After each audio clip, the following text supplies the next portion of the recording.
보겠습니다. 하나님 말씀은요, 창세기 말씀 봅니다. 창세기 41장 말씀 볼게요. 제가 어제도 말씀드렸지만 이 다는 못할 것 같더라고요. 그래서 특별히 이제 오늘 41장까지 하고, 어떻게 요셉 이야기를 좀 들어보니까 여러분 어떠세요? 뭐 그냥 그렇고 그런 건 아니고 좀 좋나요? 예, 참 좋죠. 근데 이제 뒤에 형들하고 화해의 피스메이커적인 역할이 분명히 있어요. 그런 부분이 있고, 그런 영적인 그런 리더로서의 신앙적인 그런 측면에서의 요셉의 모습은 그 후반부에 등장하는 부분이 분명히 있거든요. 이제 그 부분은 뭐 부도수표를 제가 계속 남발합니다만 언젠가는 요셉 2로 해서 좀 해야 되지 않나 이런 생각이 들기도 합니다. 오늘은 좀 마지막으로요, 창세기 41장 37절부터요 45절까지 말씀을 좀 보도록 하겠습니다. 창세기 41장 37절에서부터 45절까지 우리 한 절씩 같이 읽어볼까요? 제가 먼저 37절을 읽겠습니다. 바로와 그의 모든 신하가 이 일을 좋게 여긴지라.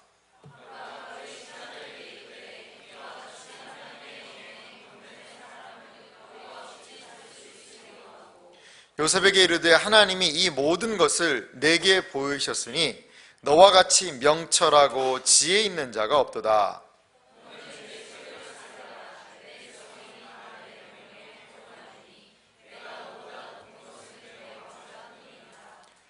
바로가 또 요셉에게 이르되 내가 너를 애굽 온 땅의 총리가 되게 하노라 하고,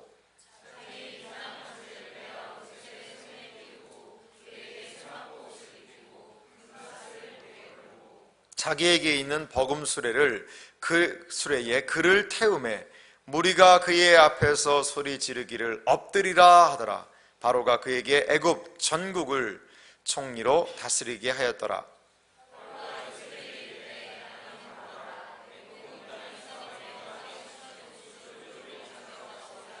같이 읽습니다.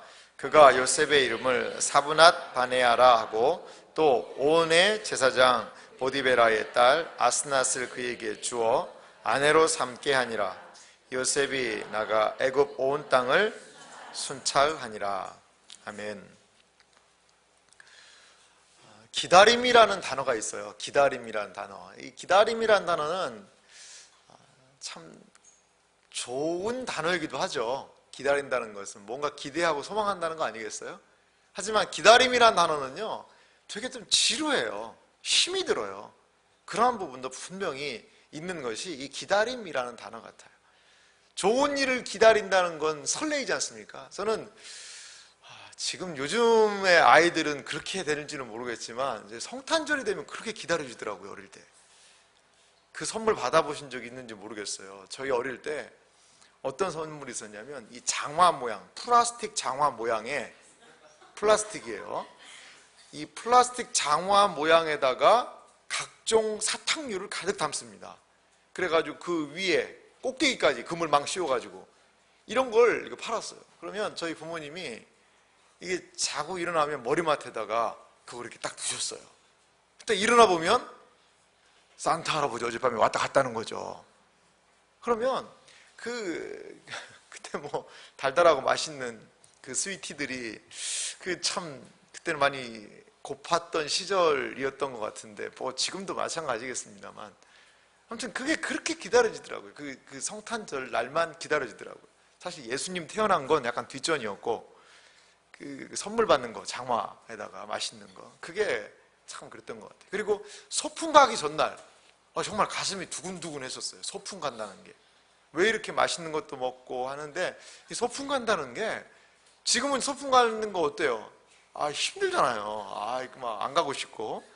근데 예전에는 참 그러한 좀 설레임들이 있었던 것 같아요. 이건요, 어떤 측면이죠? 좋은 설레임이죠. 좋은 설레임이에요. 좋은 설레임인데, 좋은 기다림이고. 근데 그렇지 못한 기다림도 참 많이 있잖아요. 잘 안 되는 상황에서 계속해서 인내하며 기다려야 되는 것은 사람을 너무나도 쉽게 지치게 한다는 것이죠. 요셉 기다려야 됐어요. 참 많이 기다려야 됐어요.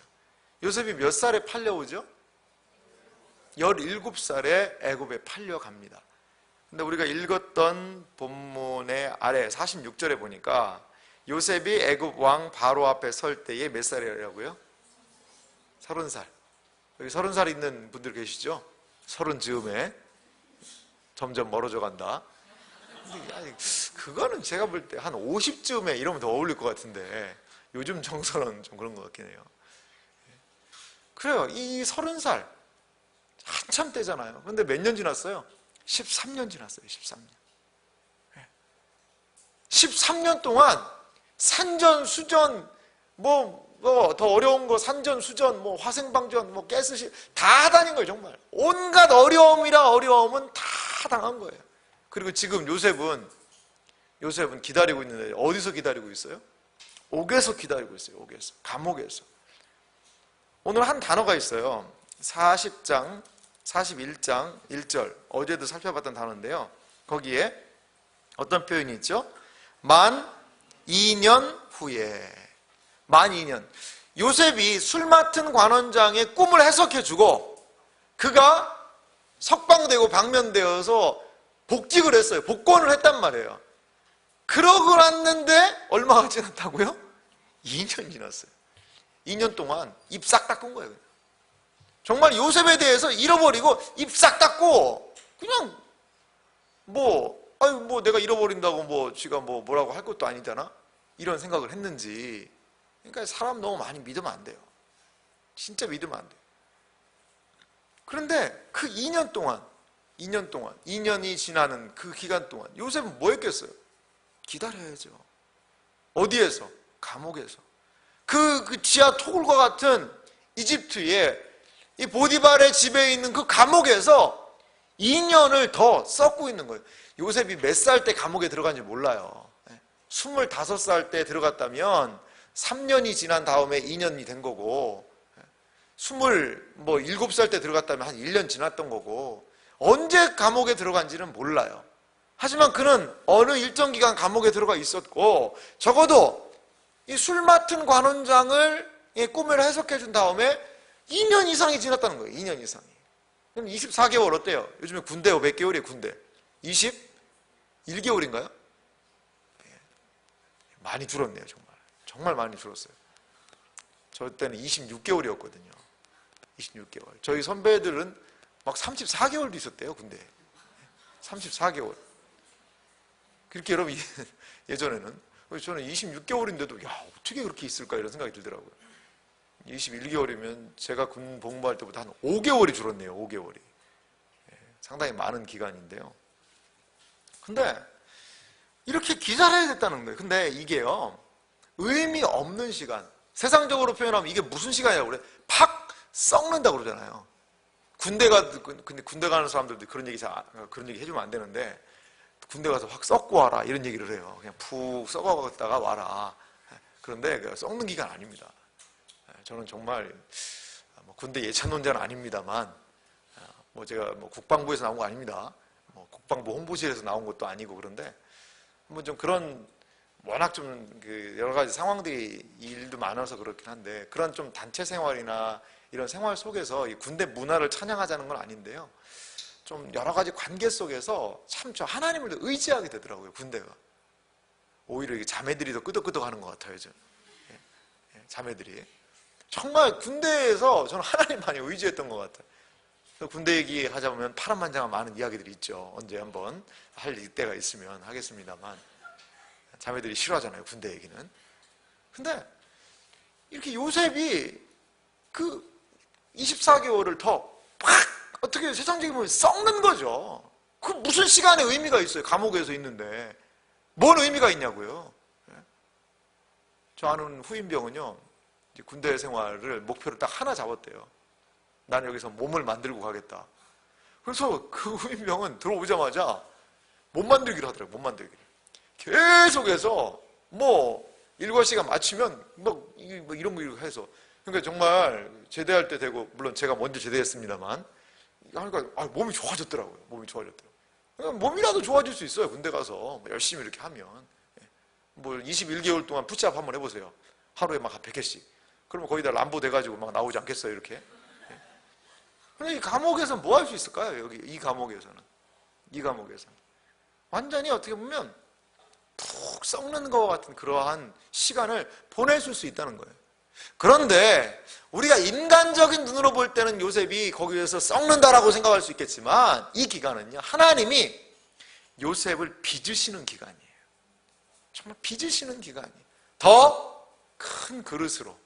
그리고 우리가 어제 살펴봤지만 욥기에 나오는 것 같이 나의 길 오직 그가 아시나니 그가 나를 단련한 후에는 내가 정금과도 같이 이제 바뀌어가지고 순금과도 같이 나오리라.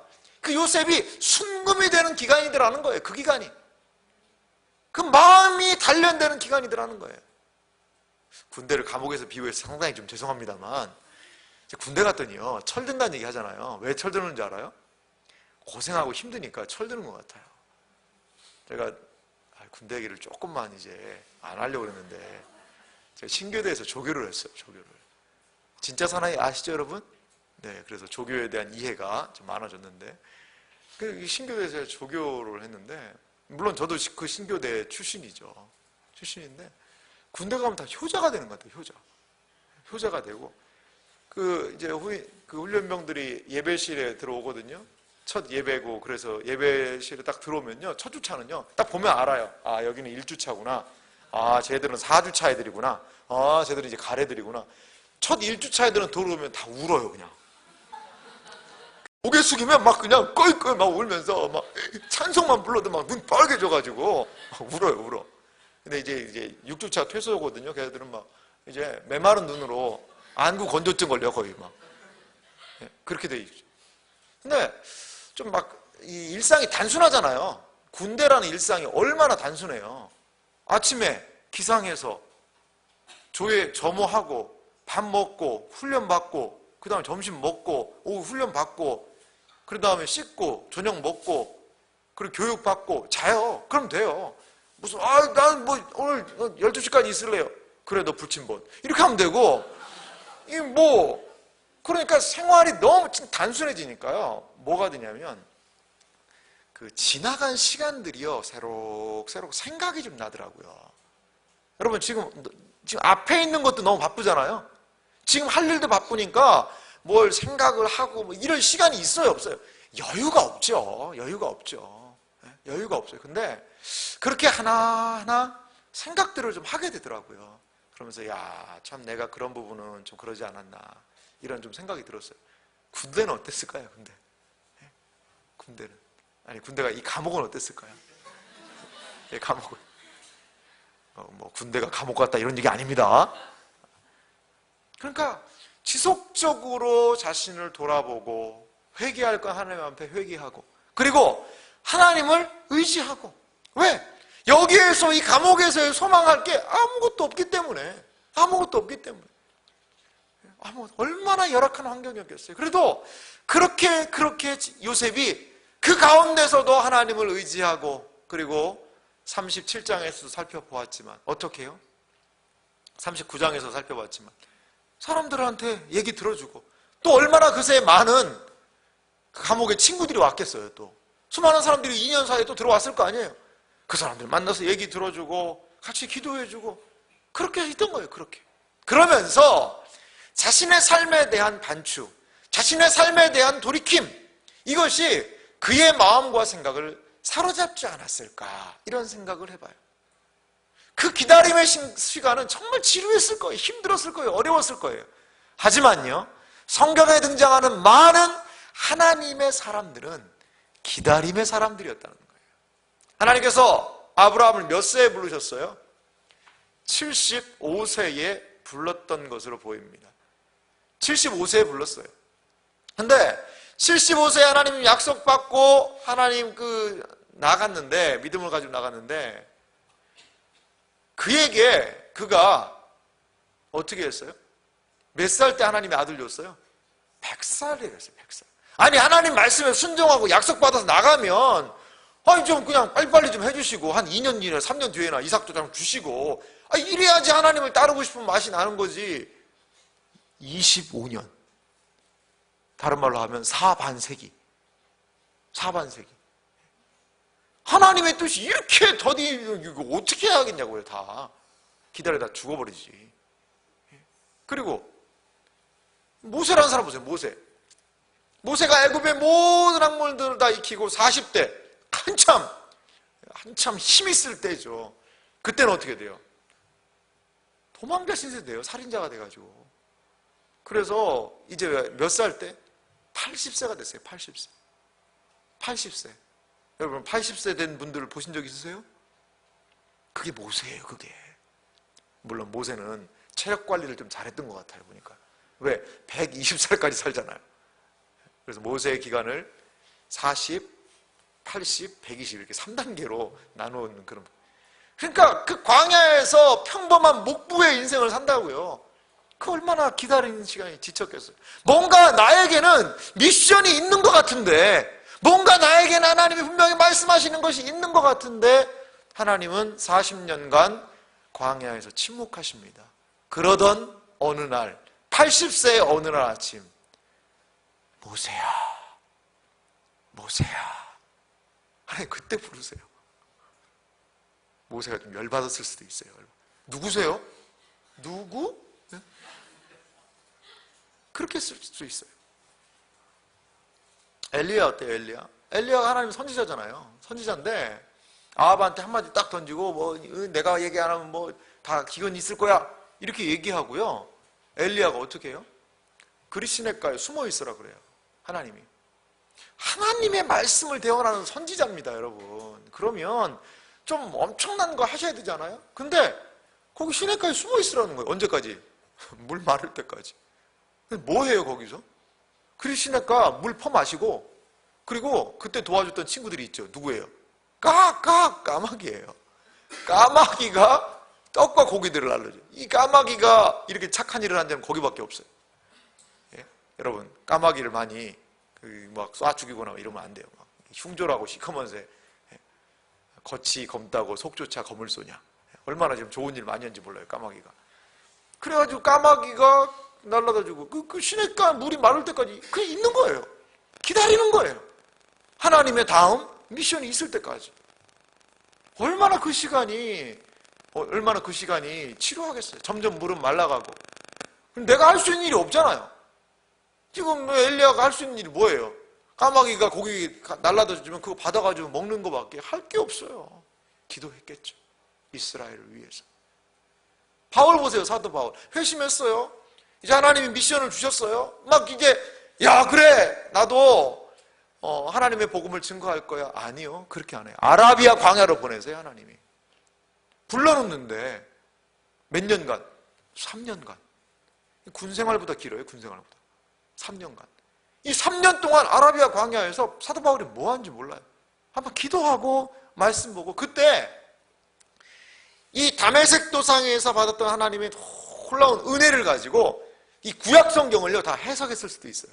그리스도 중심적으로 이 예수가 어떠한 분인지에 대한 광대한 구약 성경에 대한 이해가 그 아라비아의 3년, 어떻게 보면 썩어 있는 시간 아니겠어요? 드러나지 않는 시간이잖아요. 너무나도 많은 신앙의 사람들은요 이렇게 하나님 앞에서의 침묵의 시간을 보냅니다. 광야의 시간을 보내요. 기다림의 시간을 보내요. 그런데 그 기다림은 오히려 정금이 되어지는 시간이고 더 큰 그릇이 되어지는 시간이었다는 거예요. 그리고 궁극적으로 이들이 더 강해지는 시간이었다는 거예요. 여러분 지금 광야를 걷는 것과 같은 막 영적으로도 그렇고 뭐 되는 것도 없고 그런 상황 놓여 있지 않습니까? 이럴 때일수록 하나님 의지해야 됩니다. 그리고 기억해야 됩니다. 그럴 때 하나님께서는 여러분들을요 이 기간 동안에 더 강하게 하실 줄 믿습니다.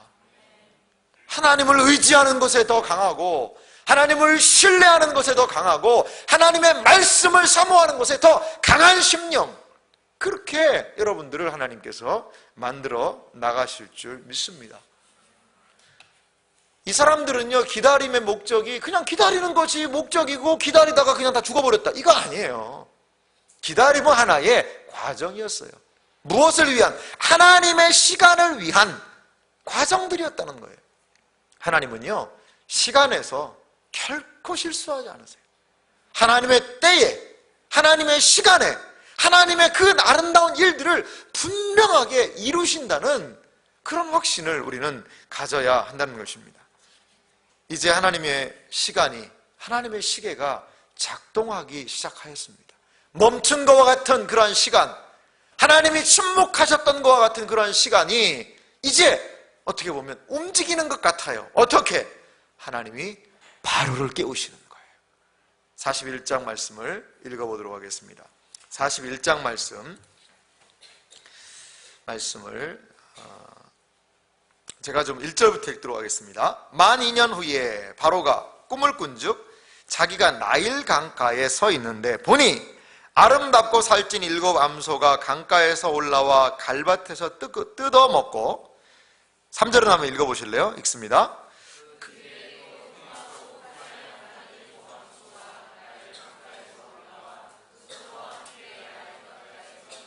4절도요. 그 흉하고 화려한 소가 그 아름답고 살찐 7소를 먹은지라. 바로가 곧 깨었다가. 자, 첫 번째 바로가 꿈을 꿨어요. 무슨 꿈이에요? 소꿈입니다. 소꿈.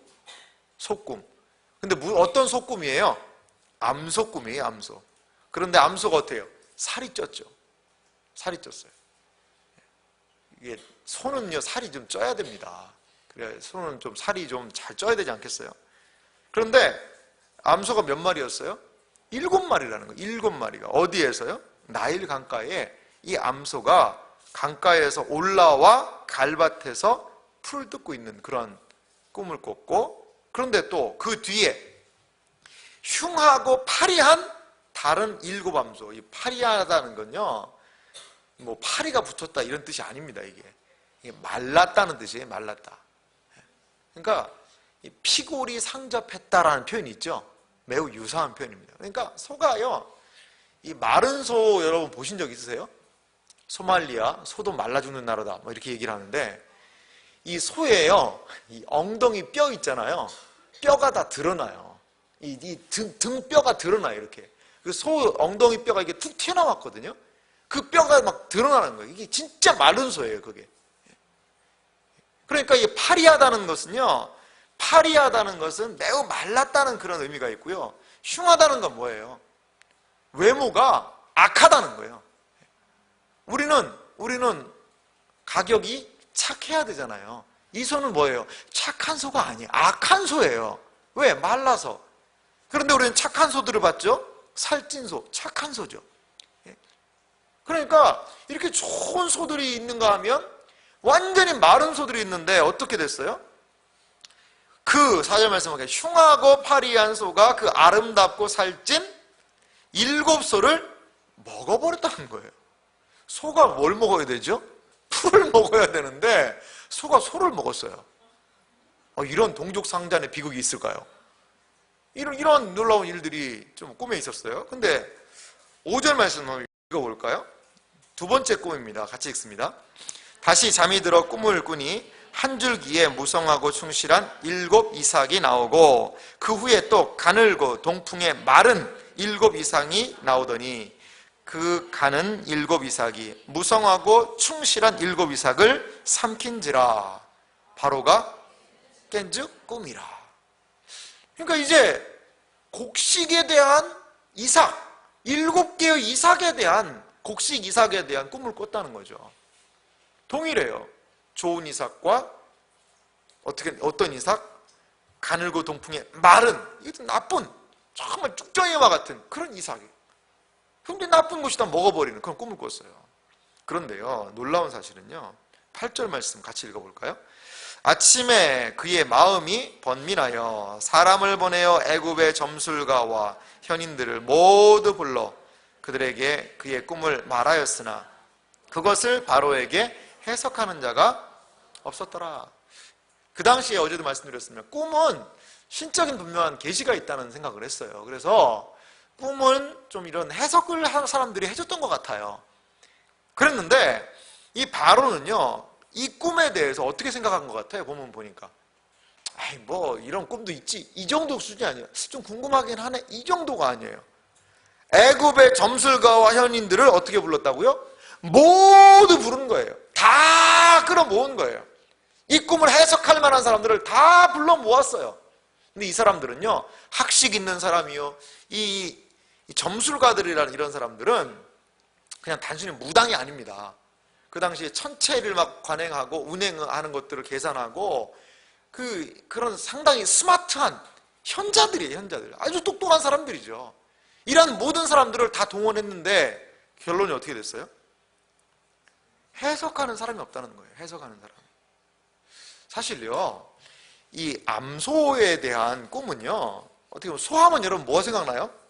물론 우리는 소고기가 먼저 생각이 나겠죠. 소고기, 한우, 등심 이런 것들. 물론 소고기가 우리는 생각이 나죠. 스테이크 막 이런 것들. 하지만 그 애굽 사람들이 생각하는 소라는 것은요, 이 번영의 상징이었어요. 가축이죠, 가축은. 그리고요, 대양, 바다와 달의 신인 이시스를 상징하는 게 바로 이 소였다는 거예요. 근데 이 소가 지금 어디에 있어요? 나일강 가에 올라와서 풀을 뜯고 있다는 거예요. 이집트는요, 이 나일강의 산물이 바로 이집트예요. 나일강이 상당히 길더라고요. 나일강이, 저도 예전에 역사 공부할 때 보니까 상류, 중류, 하류가 있더라고요. 그렇게 펼쳐져서 문명권들이 만들어지는데, 이 나일강이 범람을 합니다. 범람을 하면 그 위에서부터 충족한 그런 그 기름기 있는, 영양가 있는 그런 거름기들을 가져와서 그 땅을요, 다 기름지게 하는 거예요. 그러면 거기에다가 물을 대서 관계 농사를 지으면 이 농사가 너무 잘 되는 거예요. 역사적인 문헌들을 보면 이집트에서 생산된 밀로요, 거의 아프리카, 북반구 아프리카가 다 먹여 살립니다. 이럴 정도로 곡식이 풍성한 것이 이집트였거든요. 그래요, 보면 아니 이시스에 대한 그런 개념도 이 사람 알고 있고, 나일강에 대한 개념도 알고 있고, 소하면 뭐예요? 가축에 대한 그런 개념도 알고 있고, 어느 정도 이것들을 이해할 수 있는 요소들이 있어요. 그런데도 모르는 거예요. 그리고 곡식은 어때요?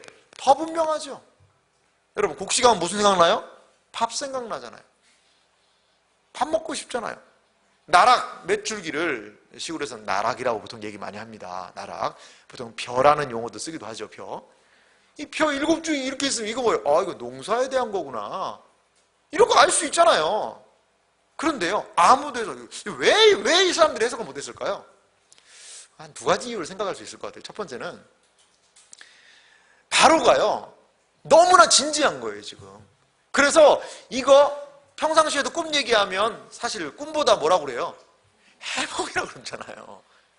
야, 내가 말이야, 제 아는 분이 꿈을 꿨는데 정말 돼지 꿈을 꾼 거예요. 돼지 꿈을. 그래가지고 그 돼지 꿈을 꿨는데 무슨 뭐 돼지가 12마리인가가 이렇게 두 줄로 이렇게 서서 뭐 이렇게 가고 이렇게 했다는 얘기를 하더라고요. 그래가지고 생각을 해봤더니 돼지가 두 줄로 이렇게 가니까 이거는 11일 정도 아닐까. 12마리니까 12. 그래가지고 뭐 이렇게 해가지고 자기 나름대로 이게 숫자를 만들었대요. 그래가지고 숫자를 만들어서 그거 가지고 뭐 했겠어요? 돼지 꿈이니까 로또 한 거지, 로또. 그래가지고 그걸 그렇게 해서 이렇게 마킹을 하려고 그랬는데 창피하더래요. 그래서 그냥, 저는 로또 안 사봐서 잘 모르는데 뭐 자동이라는 게 있다며요. 고개 끄덕이는 사람도 있네요. 사본 거야. 그래서 자동으로 주세요 그랬대요. 근데 자동으로 그냥 툭 줬대요. 그래가지고 이게 봤더니 정말 방송에서 로또 이게 뭐 하잖아요. 자, 저번에 뭐 파란 구슬 45번입니다 뭐 이렇게 하더라고요. 그거 본 적은 있는데. 그랬는데요, 봤더니 그 회차에 자기가 그 꿈꾸고 그렇게 해서 번호 만들었던 게 1등이 들어가는 거예요, 정말. 아니, 진짜 그분한테 직접 들었어요. 그러면서요, 쓴 웃음을 짓더라고요. 그때 이제 이게 자동으로 그냥 그때 그렇게 했어야 되는데, 마킹을. 얼마인지는 몰라요. 한 20억인가, 30억인가. 아니, 그런 일이 진짜 있더라니까요. 그래요. 이거는 정말 꿈을 잘 해석한 그런 케이스이기도 하죠. 오늘부터 꿈 꿔야 되겠다, 로또 사야 되겠다, 꿈도 꾸지 마세요, 여러분. 로또 사는 거 하나님 별로 싫어하십니다, 그거. 정말이에요. 로또 사고 도박하는, 아니 도박 뭐 그런 로또 이런 거 복권 하나님 싫어하십니다. 싫어하세요. 그러니까 여러분 그렇게 하면 안 돼요. 그래 사람들은 나름대로 꿈을 꾸고 야 이건 이걸 거야 저걸 거야 나름대로 해석해요. 그러면 막 좋게 얘기해주면 좋다고 그러고 그럴 때 한마디 하죠. 야 꿈보다 해몽이다 야 이렇게 얘기를 해요. 적절하게 얘기할 수 있었을 거예요. 지금까지는 바로가 야 나 이런 꿈 꿨는데 어떠냐? 바로 왕이시여 뭐 그거 이렇게 해서 좋은 꿈 아니겠습니까? 야 그래 네가 진짜 잘한다 야. 그날은요 근데 너무 이 왕이 심각한 거예요. 사람들 다 끌어모으고 그래서 이거 잘못 입을 놀렸다가는 너 그 어떤 근거로 한 거냐? 잘 모르는데요. 이러면 죽여라. 뭐 이렇게 할 분위기니까 엄청달싹 못한 것이죠. 그리고 또 하나 하나님 막으셨다고 봐요. 하나님이 이들이 정말 지혜 있는 사람이었음에도 불구하고 그 꿈에 대한 해석을 막으시는 거예요. 그렇게 해석이 안 되는 거예요. 해석이. 제가 봐도 이게 농사에 대한 일이고 뭐 요새까지는 안 됩니다만 어느 정도는 알 수 있을 것 같은데 이게 해석이 안 되는 것이죠. 왜 그랬을까요? 왜 그랬을까요? 하나님이 이 상황을 통하여 한 사람, 하나님을 경유하는 그 사람을 찾으셨기 때문에 그래요. 그 사람을 세우시겠다는 그 약속이 있기 때문에 그 꿈을 그들은 알 수 없었던 것이라는 것이죠. 바로는요, 이 꿈의 중요성을 알았어요. 이것은 분명한 하나님의 어떠한 신적인 계시가 있는 꿈이고 너무나도 중요한 꿈이라는 그 직관이 있었어요. 저는 그 지도자로서 그 부분은 참 탁월한 부분이 아닌가 생각이 듭니다. 여러분, 우리 신자들이 해야 될 게 뭐겠어요? 하나님 뜻을 밝히는 거예요. 하나님의 뜻이 무엇인지를 알고 나아가는 것, 그게 우리 신자들이 가장 중요하게 생각해야 되는 가치라는 거예요. 왜요? 하나님의 뜻 안에는 우리의 생사화복과 우리 인생의 모든 것들이 하나님의 뜻 안에 달려있다는 거예요. 신자들이 그래서 무엇을 중요시 여겨야 되겠어요? 하나님의 뜻을 밝히 아는 것, 하나님의 뜻이 무엇인지를 깨닫는 것, 이것을 가장 중요한 가치로 여겨야 된다는 거예요. 이 바로가 그것을 반증하고 있지 않습니까? 그런데 이때 등장하는 인물이 있죠. 누구예요? 9절부터 보니까 술 맡은 관원장. 바로 이 요셉한테 뭘 때린 사람이죠? 배신한 사람이에요. 배신. 이 배신자가 드디어 생각을 하게 됐어요. 그래서 뭘 얘기합니까? 제가 읽어볼게요. 술 맡은 관원장이 9절입니다. 바로에게 말하여 이르되 내가 오늘 내 죄를 기억하나이다. 바로께서 종들에게 놓아사 나와 떡 굽는 관원장을 친위대장의 집에 가두셨을 때 나와 그가 하룻밤에 꿈을 꾼즉 각기 뜻이 있는 꿈이라. 그곳에 친위대장의 종된 히브리 청년이 우리와 함께 있기로 우리가 그에게 말하매 그가 우리의 꿈을 풀되 그 꿈대로 각 사람에게 해석하더니 그 해석한 대로 되어 나는 복직되고 그는 매달렸나이다. 이제야 생각이 난 거예요. 이제. 그것도 감사하죠. 그때라도 생각해줘서 고맙긴 하죠. 근데 이제야 생각난 거예요. 이제야. 그러자 바로가 뭐라고 얘기합니까? 14절 말씀 같이 읽어보겠습니다. 같이 읽습니다. 이에 바로가 사람을 보내어 요셉을 부르매 그들이 급히 그를 옥에서 내놓은지라. 요셉이 곧 수염을 깎고 그의 옷을 갈아입고 바로에게 들어가니. 드디어 요셉이 어디를 나왔어요? 옥에서 나왔어요. 이때 참 어땠을까요? 그 옥문을 나서는 순간, 물론 뭐 다시 들어갈 수 있어요. 다시 너 오전 갔다가 오후에 다시 복귀, 이런 명령이 내릴 수도 있겠죠. 근데 왕이 부른다는 거예요. 이게 무슨 영문인지 모르고 그냥 나간 거죠. 수염 깎고 막 요셉이 막 산발에다가 수염도 막 길렀을 것 같고 거기서 뭐 면도할 일이 있었겠어요. 옥에 있는데. 그러니까 재관을 정돈하고 그리고 바로에게 나아갑니다. 바로에게 나아가서 이제 바로가 얼마나 그 사람이 급했는지 이제 바로 얘기를 하죠.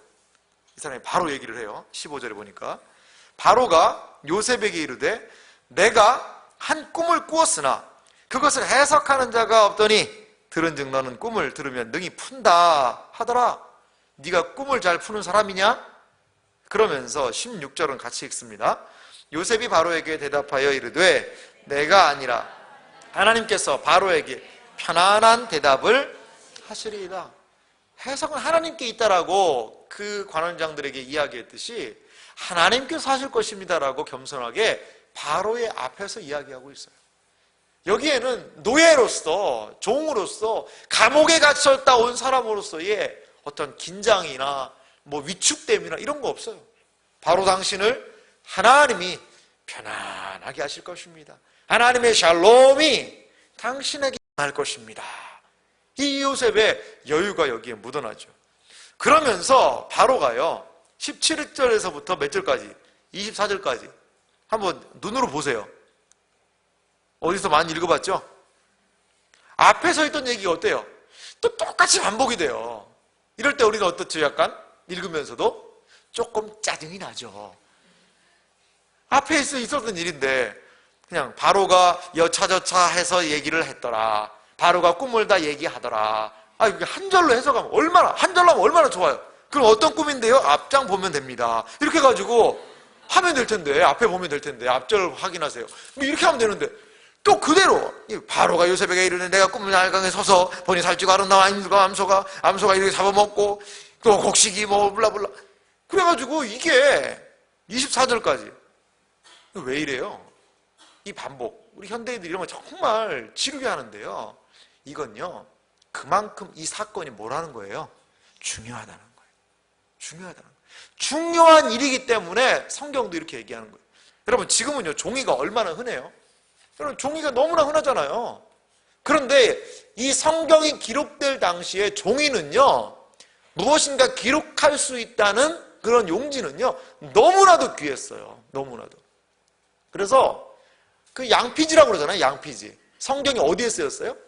양가죽에 쓰였어요. 양가죽에다 글씨를 썼어요. 종이가 없으니까. 그래서 성경을 전체 쓰려면요 양을 한 50마리 정도 잡아야 된다는 얘기를 하더라고요. 50마리. 양 50마리면 양 한 마리에 얼마 하려나? 양 한 마리에 10만 원씩만 해도 얼마예요? 50만 원이면 500만 원이에요. 양 근데 10만 원 너무 물 것 같은데. 그렇죠? 한 20만 원 하려나? 그럼 얼마예요? 1000만 원이 1000만 원. 성경 한 권에 1000만 원. 여러분 사겠어요? 그런 상황이라서 성경도요. 그러니까 성경 안에는 쓸데없는 말이 기록될 수가 없어요. 그 당시의 경제적인 여건을 생각해서라도 쓸데없는 말은요 다 빼야 돼. 왜? 종이 아까우니까. 쉽게 말하면 파피루스 이런 거 좀 있었는데 그거 너무 잘 부서지고. 그만큼 이 기사가, 이 사건이 중요하기 때문에 그 기사를 그대로 다시 한번 기록하고 있는 것을 우리는 볼 수가 있습니다. 그러면서 요셉이 꿈을 해석을 하기 시작합니다. 25절에 자, 우리는 그냥 시간 관계상 넘어가겠어요. 중요하지만 25절 제가 읽어볼게요. 요셉이 바로에게 아뢰되 바로의 꿈은 하나라. 하나님이 그가 하실 일을 바로에게 보이심이라. 그러면서 이 요셉이요 거침없이 해석을 해나가요. 축축축축 막힘이 없어요. 그러면서 이제 이 꿈이 뭐라고 얘기하고 있어요? 하나라는 거예요. 하나. 그래서 26절 보니까 7 좋은 암소는 7회요 7 좋은 이삭도 7회니 그 꿈은 하나라. 이렇게 지금 이 꿈에 대한 해석을 하고 있는데요, 요셉이 꿈을 해석한 특성을 보니까요 어떻게 하냐면 먼저 전체적인 의미를 딱 살펴보래요. 지역적인 거에 그냥 신경을 안 쓴다 이거죠. 바로시요? 그 첫 번째 소가 그 소의 발굽이 어떻게 생겼습니까? 노란색이었습니까? 파란색이었습니까? 빨간색이었습니까? 이런 거. 그래가지고 소 발톱이 어땠냐? 이런 거 물어본다던가, 그 꼬리가 어떻게 왼쪽으로 갔습니까? 오른쪽으로 갔습니까? 이런 걸 물어본다던가. 이게 아니었어요. 요셉은요 전체적인 꿈을 무엇을 중심으로 해석을 해요? 숫자 7을 중심으로 해석하는 거예요. 7. 그러니까 전체를 바라보는 안목이 있었다는 거예요. 항상 문제가 더 꼬이는 이유가 뭔지 아세요? 꼬이는 이유가 뭐예요? 전체를 못 보는 거예요. 전체를. 지역적인 문제에 좀 시간을 너무 들이다보면요 일이 계속 안 돼요. 큰 안목을 딱 가지고 자를 것을 확 잘라버리고 이걸 전체를 바라보는 그런 통합적인 사고가 정말 필요하거든요. 여러분, 이건요 인생을 살아갈 때 너무나 중요한 일이에요. 작은 거, 지금 당장 있는 그런 지엽적인 것에 너무 국한시켜서 생각하지 마세요. 그리고 조금은 좀 넓은 안목에서 바라보고 생각하는 그러한 관점이 필요하다는 거예요. 자, 보세요. 이제 7이라는 숫자로 이 꿈에 대한 해석을 그 전체적인 시각을 가지고 7 암소와 살찐 암소, 7 또 마른 암소, 7 이삭 좋은 곡식, 7개의 아주 마른 곡식, 이 7을 가지고서 그것을 7년이다 라고 7해다 라고 이제 큰 안목으로 해석을 하기 시작합니다. 그 다음에 이제 어떻게 이제 하라는 거예요? 27절 말씀 보니까 그 위에 올라온 파리하고 흉한 7 소는 7년이요 동풍에 말라 속이 빈 7 이삭도 7해 흉년이니. 이제 밝혀요. 풍년과 흉년을 밝히고 있죠. 28절 말씀 같이 한번 읽어볼까요? 같이 읽습니다. 내가 바로에게 이르기를 하나님이 그가 하실 일을 바로에게 보이신 다음이 이것이라. 그러면서 이제 해설을 합니다. 29절 말씀 보니까 온 애굽 땅에 7해의 무슨 풍년? 큰 풍년이 있고 그 위에 7해의 흉년이 들므로 애굽 땅에 있던 흉년을 다 잊어버리게 되고 이 풍년을 다 잊어버리게 되고 이 땅이 그 기근으로 망하리니 그 후에 든 흉년이 너무 심함으로 이전의 풍년을 이 땅에서 기억하지 못하게 되리이다. 정확하게 이 꿈의 의미를 해석을 했다는 거예요. 7 풍년이 있고 그 7 풍년 뒤에는 그 7 풍년을 기억조차 하지 못할 7 흉년이 든다는 거예요. 이런 엄청난 얘기를 하는 거예요. 그리고 이 지금 요셉의 꿈의 핵심은 뭐예요? 풍년이에요, 흉년이에요? 어디에 포커스가 맞춰진 것 같아요? 풍년이 아니라 흉년이겠죠, 어떻게 보면. 흉년을 대비해야 된다는 거예요. 대비해야 된다는 거예요. 그리고요, 이 요셉이 이 꿈을 해석하는 것을 보면요, 막 신령한 거, 막 어떤 막 연기를, 자, 바로시요. 저는 지금 연기가 좀 필요합니다. 연기를 좀 피워달라고 해서 막 신령한 연기가 막 무럭무럭, 우리 같으면 막 드라이 아이스 같은 걸 하고 해서 막 벌벌 올라가서 막 신령한 분위기를 연출한다든가, 자, 촛불을 120개만 켜달라고 그래가지고 막 촛불을 막 켜가지고 그 속에서 이렇게 해가지고 하지 않아요. 최대한 본인의 무엇을 이용하고 있어요? 이성을 이용하는 거예요, 여러분. 하나님이 우리에게 이성을 주신, 머리를 주신 목적이 뭘까요? 이 머리는요, 여러분, 모자 쓰라고 있는 게 아닙니다, 여러분. 파마하라고, 머리 하라고 준 거 아니에요. 모자 쓰고 다녀라. 이게 아니에요. 그럼 뭐 하는 건데요? 생각하는 겁니다, 생각하는 거예요. 그리스도인들이요, 이성적으로 생각해야 돼요. 하나님은요, 우리에게 생각하게 하시는 거예요, 분명하게. 생각하게 하시는 거예요. 그리고 어떠한 사안에 대해서요, 생각해야 돼요. 최대한 이것이 어떻게 되는 것인가를 논리적으로, 합리적으로, 이성적으로 생각해야 돼요. 사고해야 돼요, 여러분. 그렇게 해야죠, 여러분. 그 이성적으로 사고하는 게 하나님 불신하는 건가요? 저는 그렇지 않다고 봐요. 신자에게, 거듭난 신자에게는 완벽하지는 않지만 하나님이 거듭난 이성을 주신다고 저는 확신합니다. 여러분, 이성을 활용하셔야 돼요. 지혜를 활용해야 돼요. 특별히 하나님의 말씀을 읽고 읽으며 이 말씀을 통하여서 얻은 지혜를 가지고 여러분 생각하셔야 돼요. 어떤 상황들을 만나게 될 때. 그래야지만 바르게 판단할 수 있어요. 바르게 판단할 수 있어요. 그래야지만 다른 사람들을 어떻게 할 수 있어요? 설득하고 있어요. 바로 제가 보니까 제 기분에는, 제가 오늘 아침에 간수장하고 좀 안 좋았거든요. 제 기분이 좀 안 좋은데 제 기분이 여기 좀 반영됩니다. 그래서 기분에 따라서 뭐 이런 식으로 세상을 어떻게 얘기를 해요? 기분에 따라서. 기분에 좋으면, 아니면 안 되면요, 뭐 침을 튀긴대, 이렇게. 그래, 이쪽이구나. 뭐 요행수를 바라면서. 그러면 안 돼요. 그러면 안 돼요. 세상 사람들까지도 감동시키려면요, 이성적으로 생각해야 됩니다, 여러분. 어떻게 하면서? 하나님 의지하면서. 해석은 하나님께 있다는 것을 철저하게 붙잡으면서 그것을 이성적으로 풀어낼 수 있어야 되는 거예요. 지금 이 바로랑 애굽 사람들은 뭐 하는 사람들이에요? 하나님 믿는 사람들이 열심히 막 날마다 예배드리고 모여서?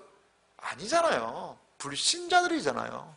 그런데도 바로가 그리고 그 신하들이 이 요셉의 꿈에 대해서 억셉트할 수 있었던 건 뭐예요? 자기들이 생각해도 이건 기가 막히거든요. 이건요. 정말 놀랍거든요. 이건요. 그러니까 인정할 수밖에 없는 거예요. 어떤 사람은 아마 그랬을 거예요. 그 얘기를 딱 듣는 순간 아차, 야 맞다 맞아 암소가 이시스고 야 그건 이 나일강에서 왔으니까 나일강의 범람해서 기름진 땅이 된다는 거고 그럼 곡식들이 많아지는 와 내가 왜 이걸 생각 못했지?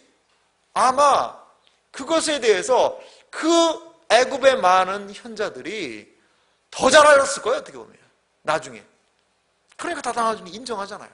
이 요셉의 한 말에 대해서. 여러분 저는 이 말씀을 생각하면서요 우리나라에 한 사건이 기억났어요. 1997년에 무슨 일이 있었는지 아세요? 여러분 아는 사람들이 많네요. IMF라는 사건이 있었잖아요. IMF가 뭔지도 모르면서 우리는 그때 IMF 했어요. 그래 우리나라 F다. 완전히 F다. 낙제했다. 처음에는 그렇게 사람들이 많이 이해를 했다고 그래요. 국제통화기금 강디시 총재라고 그 사람이 와서 IMF에서 엄청난 차관을 빌려다가 외환위기 그때요 제가 좀 자료를 찾아봤더니요 1달러가요 이 달러가 1997년 12월 24일 이 MBC 뉴스 기사가 이렇게 났어요. 사상 최고 1달러에 1995원이라는 거예요. 1달러 지금부터 몇 년 전이에요? 18년 전이에요. 18년 전에 1달러가 1995원 사상 최고 해가지고 MBC 그때 이인용 아나운서가 있었네. 이렇게 한 기사가 여기 있더라고요. 만약에요 여러분 그때 어떤 한 사람이 우리나라 외환위기 온다. 외환 보유고 늘려야 된다. 지금 외환 보유고보다 100배를 늘려야 된다. 이 정책을 펴가지고 막 외환 보유고를 95년, 6년, 7년 해가지고 3년간 외환 보유고를 진짜 한 50배 이상 늘려놨다고 생각해 보세요. 우리 IMF 때 그렇게 안 넘어갔을 거예요. 아마. 안 넘어갔을 거예요. 그 이후로 그 달러가요 어디에 더 많은 줄 알아요? 사실 달러가 미국 돈이잖아요. 미국 돈인데 달러가 더 많은 데가 있어요. 미국보다. 그 중국입니다. 중국은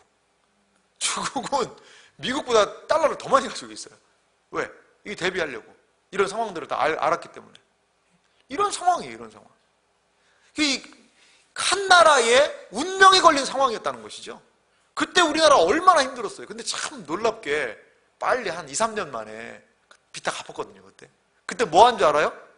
금모으기 했어요. 금모으기. 그러니까 외국은 우리나라보다 금이 어떻게 하니까?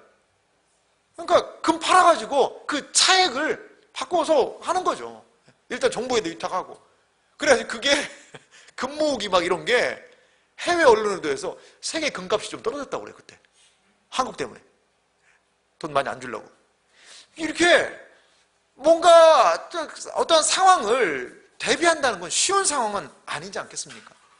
아니지 않겠어요? 그래요. 이제 무슨 일이 있을지를 알게 됐어요. 그러면서 요셉이 무엇을 얘기합니까? 32절 말씀 보니까요. 바로께서 꿈을 2번 겹쳐 꾸신 것은 하나님이 이 일을 정하셨습니다. 하나님이 속히 행하시리니 이제 바로께서는 뭐라고 해요? 명철하고 지혜 있는 사람을 택하여 애굽 땅을 다스리게 하시고 바로께서는 또 이같이 행하사 나라 안에 감독관을 두어 그 7해 풍년에 애굽 땅에 얼마를요? 5분의 1을 20%예요. 20%를 거두고 그들로 장차 올 풍년의 모든 곡물을 거두고 그 곡물을 바로의 손에 돌려 양식을 위하여 각 성읍에 쌓아두게 하소서. 36절은 같이 한번 읽어볼까요? 이와 같이 그 곡물을 이 땅에 저장하여 애굽 땅에 임할 7해 흉년에 대비하시면 땅이 이 흉년으로 말미암아 망하지 아니하리이다. 한 나라가 망하고 살게 되는, 흥하는 그러한 중요한 일을 이 요셉이 지금 어떻게 해요? 제안까지 하는 거예요. 꿈에 대한 해석과 그럼 이거 어떻게 해야 될 것인지에 대한 제안까지 지금 이 요셉이 하고 있는 거예요. 참 얼마나 놀라워요. 얼마나 놀라워요. IMF 때 만약에 누가 그런 제안을 했었더라면 우리 그 한 나라가 그 위기, 여러분 IMF라는 게요 엄청난 위기였습니다. 줄줄이 도산했어요. 줄줄이. 기업은요 줄줄이 구조조정, 다 실업자, 다 잘리고 정말 그 우리나라의 경제 체계를 한번 바꾼 때가 그때예요. 그래서 어떤 분은 긍정적으로 보기도 해요. 방만했던 것들 한번 구조조정이 그때 딱 돼가지고 되었다.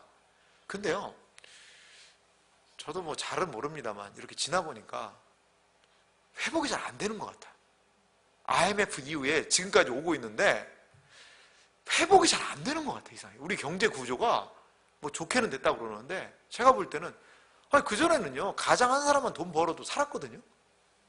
가장 한 사람이 돈 벌어도 그 가족이 살았어요. 택시 아저씨가 그러더라고요. 예전에는 나 혼자 운전해도 우리 가족 너끈히 먹고 사는 건 문제 없었는데 요즘엔 안 된다는 거예요, 그게. 그러니까 이 경제 규모 자체가 이 IMF 이후에 상당한 변화가 있게 되었고 그 여파가요, 저는 지금까지도 있는 것 같아요, 지금까지. 회복이 안 되는 거예요. 20년이 다 돼가는데도 불구하고. 제대로 된. 이 경제 구조가요, 한 사람 가정이 열심히 돈 벌어서 일하면 그 가족이 다 먹고 살만은 해야 되는데 그게 안 되는 거예요. 그러니까 주부들도 뭐예요? 알바 하잖아요, 알바. 왜? 애들 학습지 돈이라도 좀 벌자고. 학원비라도 좀 벌겠다는 거예요. 부업해요, 아주머니들도. 집에서. 뭐 구슬 같은 거 끼고, 뭐 이런 것도 하고. 이런 상황이 되었다는 것이죠. 얼마나 많은 사람에게 고통을 주는 일이에요. 그런데 지금 이 사람, 요셉이 그 일을 너무나도 잘 얘기하잖아요. 근데 요셉도 알았을 거예요. 지금 바로가 어떻다는 것. 사람들 얘기하면 알거든요. 아, 내 말이 지금 먹히고 있구나. 아니면 내 말이 에이 뭐 그런 야, 나 이것도 거짓말 같다 야. 이렇게 지금 별로 신뢰를 못 얻고 있구나. 얘기하는 사람은 알거든요. 뭐 설교도 마찬가지입니다. 지금 잘 듣고 있구나. 이런 것들이 좀 알아요. 이게 저도. 근데 이때 잘 보세요. 33절 말씀도. 바로께서는 명철하고 지혜 있는 사람을 택하여 애굽 땅을 다스리게 하시고, 그리고 마지막 한마디. 제가요 조금 명철은 좀 하거든요. 요셉이. 제가요 바로시요 조금 그래도 많은 상황에 대해서 연구를 좀 했습니다. 제가 이런 상황. 뭐 제가 굳이 제 입으로 뭐 적격자라고 이야기할 수는 없겠지만 그래도 뭐 제가 좀 뭐 할 수는 있지 않을까요? 이렇게 이야기하지 않습니다. 그냥 담백하게 있는 그대로 가감 없이 다 얘기하는 거예요. 왕 앞에서는 좋은 말만 해야 되잖아요. 거의 다. 싫은 소리 하면 안 되잖아요. 누가 싫은 소리 좋아하겠어요. 근데 7회에 흉년 든다고 똑바로 대비하라고 막 지금 얘기하는 거예요. 그러니까 어때요? 이 정신이 번쩍 드는 거죠. 그러면서 자기 자신을 개입하지 않습니다. 개입하지 않습니다. 그런데 어떠한 일이 벌어져요? 37절이죠. 바로와 그의 모든 신하가 이 일을 좋게 여겼다는 거예요. 합리적으로도 그렇고 이성적으로도 그렇고 여러 가지 국가가 운영되어 온 것들을 통해서도 그렇고 이 일이 참 그렇겠다, 온당하다라고 모두가 다 좋게 여겼다는 거예요. 여러분 보십시오. 그 다음에 어떤 일이 벌어져요? 바로가 얘기합니다. 바로가 그의 신하들에게 이르되 이와 같이 하나님의 영에 감동된 사람을 우리가 어찌 찾을 수 있으리요 하고 요셉에게 이르되 하나님이 이 모든 것을 내게 보이셨으니 너와 같이 명철하고 지혜 있는 자가 없도다. 너는 어떻게 하라는 거예요? 내 집이 뭐예요? 애굽 전체죠. 다스려라. 내 백성이 다 내 명령에 복종하리니 내가 너보다 높은 것은 다만 뭐라는 거예요? 왕좌뿐이다. 나도 네 명령을 따르겠다는 거예요. 지금 이러한 상황이 벌어졌습니다. 그래서 41절 말씀 같이 읽어볼까요? 같이 읽습니다. 바로가 또 요셉에게 이르되 내가 너를 애굽 온 땅에 총리가 되게 하노라. 여러분, 좀 눈물 나지 않습니까? 조금 전까지 요셉 어디 있었어요? 보디발레 집에 감옥에, 그것도 그 토굴 같은 그 감옥, 그 습한 감옥, 거기에 있었어요. 그것도 2년 동안 기다려도 대답 없던 사람이 갑자기 연락해가지고 그렇게 찾아서 오게 됐어요. 근데 그 감옥에 있던 사람이 지금 하루도 지나지 않은 그 상황에 애굽의 총리가 돼 있다는 거예요. 이건요, 어떻게 이걸 설명할 수가 있을까요? 아니, 이렇게 할 수도 있지 않겠어요? 그래, 요셉, 너의 자문은 참 고맙다. 잘 들었다. 그런데 이제 이 사건은, 이 일은 앞으로 우리가 처리하겠다. 그렇게 할 수도 있지 않겠어요? 그렇게 할 수도. 그리고 어떻게 저런 노예를, 종을 이런 자리를 올립니까? 말도 안 됩니다 라고 많은 사람들이 이야기할 수 있지 않겠어요? 이런 많은 말도 안 되는 그러한 상황이 지금 여기에 벌어지고 있다는 거예요. 이게 요셉이 어떻게 세상 말로 재수가 좋아서 된 거예요? 아니에요. 하나님의 분명한 개입하심이 여기 있다는 것이에요. 그리고 바로는 그는 알았을 것 같아요. 바로는요, 자신이 주어진 꿈이 먼저 하나님이 주신 하나의 도전이라고 생각했어요. 이 과제라고 생각한 거예요. 이 도전을 제대로 반응하지 않으면 우리나라는 망한다. 이러한 두려운 생각이 들었어요. 꿈을 꿀 때부터. 그런데 그 해석을 듣고 나니까 아하! 이것은 하나님의 사람만이 이것을 감당할 수 있구나. 그거에 대한 이해가 생긴 거죠. 두 번째로요, 하나님의 복을 받으려면 하나님의 헌신된 사람이 필요했던 거예요. 바로는 적어도요, 이 원리를 알았어요. 요셉은 어떤 사람이었어요? 하나님께 헌신된 사람이었다는 거예요. 하나님께로 말미암는 꿈, 하나님의 헌신된 사람에 의해서 그 꿈은 실행될 수 있다는 것이죠. 애굽의 많은 관료들을 통하여서 그 일들을 풀게 했을 수도 있어요. 야, 니네 풍년 때 잘해라. 그러면 여러분, 국가에서 하는 일에 문제가 뭡니까? 계획 못 세워서요? 아니에요. 너무나도 계획은 잘 세워요. 그런데 그 계획대로 살아요, 안 살아요? 안 살더라는 거예요. 그 계획대로 실행을 안 하더라는 거예요. 항상 그게 문제예요. 애굽의 관리들 이렇게 생각했을 수도 있어요. 한 1년, 2년 풍년이 드니까 굳이 이런 걸 뭘 할 필요가 있을까? 아니 원래 농사 잘 되는데. 그리고 흐지부지 풍년 5년차, 4년차 되니까 그냥 같이 놀고 먹고, 이렇게 풍년이고 좋은데 뭐가 흉년이 언제 와? 흉년 와도 걱정 없어. 얼마나 오겠어? 이렇게 흐지부지 돼버린다는 거예요. 흐지부지 돼버린다는 거예요. 그런데 보니까 풍년 7년 동안에 흉년이 있다고 그랬는데, 흉년 1년 차가 되니까 그 고대 근동지방의 모든 곡식들이 다 떨어져 버려요. 얼마나 이 흉년이 강한지. 지금 중부지방에 비 안 와가지고 오늘 비 좀 더 왔으면 좋겠던데, 항상 거기에 비 오는 것이 우리의 관심이잖아요. 10월 달에 비 온 적이 드물대요. 이렇게 10월 달에 원래 비가 안 온다는 거예요. 목요일날 비 한 번 더 온다고 그러더라고요. 우리 기도 많이 해야 돼요. 기도 많이 해야 돼요, 정말. 그러니까 실행이 안 되는 거예요, 어떻게 보면. 왜? 책임도 안 지고. 그런데 자기가 그 꿈을 해석했고 하니까 이 사람을 할 수 있겠다라는 바로가요, 확신을 들은 거예요.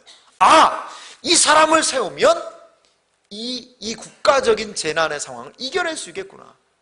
지금 우리나라요, 바로와 같은 그러한 좀 사람을 제대로 발견할 수 있는 그런 지도자들 필요합니다. 우리 그것을 위해서 기도해야 돼요. 얼마나 많은 사람이 반대했겠어요? 그건 안 됩니다. 반대도 했을 수도 있어요. 하지만 하나님이 그 모든 사람들을 잠재우시고, 그리고 이러한 바로의 분명한 상황에 대한 인식이 있으니까 이 종이었던 거, 죄수였던 거, 강간 미수범, 그거 다 문제되지 않는다는 거예요. 그리고 그 자리에 세우시잖아요. 세우시잖아요. 이 하나님의 섭리의 역사가 아니겠습니까? 그러면서 바로에게 바로가 요셉에게 준 것이 있어요. 42절에 보니까 자기의 뭘 줘요? 인장 반지를 줍니다. 인장 반지. 인장 반지는요, 도장이에요, 도장. 공문서를 그 직인을 딱 찍어가지고 왕의 직인을 찍거든요. 그런 도장이고, 자기의 모든 뭘 준 거예요? 권한을 준 거예요, 권한. 그 다음에 요셉에게 손에 끼우고 그의 세마포 옷을 입히고, 좋은 옷 입히고, 금사슬 목에 걸고, 자기에게 있는 버금 수레 그에게 태우고, 이렇게. 자, 요셉의 뭐가 달라졌어요? 외형적인 모습이 달라졌잖아요. 근데 저는 이거 보면 이 말씀을 좀 깊이 생각하면서 이런 생각이 들더라고요. 그래도 요셉이 달라진 게 있어요, 없어요? 없어요. 이 사람 중심은 달라지지 않았어요. 아무리 치장을 해주고 이렇게 해도 그것 때문에 막 우쭐대가지고 하지 않고, 그 중심이 그 한결같이 하나님을 향하여서 이어지는 모습을 볼 수 있어요. 이게 어디서 나온 거예요? 감옥에서 나온 겁니다, 여러분. 감옥에서 나온 거예요, 여러분. 감옥에서 나온 거예요. 그리고 요셉의 나이가 몇 살이라고 46절에 얘기하고 있어요? 30살이라고 얘기하죠. 애굽에요. 애굽에 이러한 관료로 등용할 수 있는 나이가요, 몇 살인 줄 알아요? 30살이에요. 30살이에요. 만약에 술 맡은 관원장이 2년 먼저 빼냈으면 그냥 그대로 마는 거예요. 그대로. 그런데 그 요셉은 그 2년이라는 기간이 너무나도 견디기 힘들고 어려웠을 수도 있겠지만, 딱 봤는데 만약에 바로가 그때 바로 2년 전에 꿈꿔가지고 했는데, 요셉 너 몇 살이냐? 28인데요. 아이고 아깝다. 야, 너 2살만 더 많았으면 너 정말 뭐라도 하나 시키고 싶었는데, 야, 이 룰은 어떻게 할 수가 없다. 야, 미안하다. 미안하다. 그래, 좀 가서 뭐 그거 맛있게 먹고 그래, 내가 돈을 좀 줄게. 이러고 말았을 거예요. 근데 2년간 너 몇 살이냐? 30이야? 올해 30? 30쯤에? 야, 그럼 너 바로 합시다. 딱 맞아. 이 사람이야. 안성 맞춤이야. 놀랍지 않아요, 여러분? 괜히 하나님이 기다리신 거 아니에요. 하나님의 타이밍은요, 하나님의 시계는요, 정확합니다, 여러분.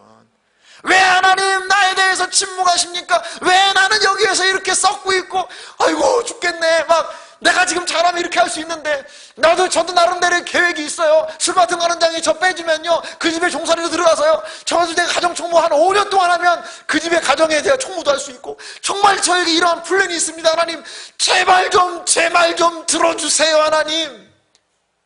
어떤 사람이 그렇게 기도해요. 하나님 제가 하라는 대로만 하시면 됩니다. 하나님 보십시오. 이번에 제가 이거 하는데요, 요거 하나님 건들지 마시고 조금만 도와줘서 요거 딱 시작하게만 해주십시오. 하나님. 그러면요, 그 다음에 이렇게 됩니다. 그럼 어떻게 되는 줄 아세요? 그럼 이렇게 돼요. 하나님 그럼 건들지 마시고 여기에서 이렇게 되면 자연스럽게 이거 이렇게 나가게 돼 있습니다. 하나님. 이건요 안 될 수가 없는 상황입니다. 이거 조금만 좀 도와주세요.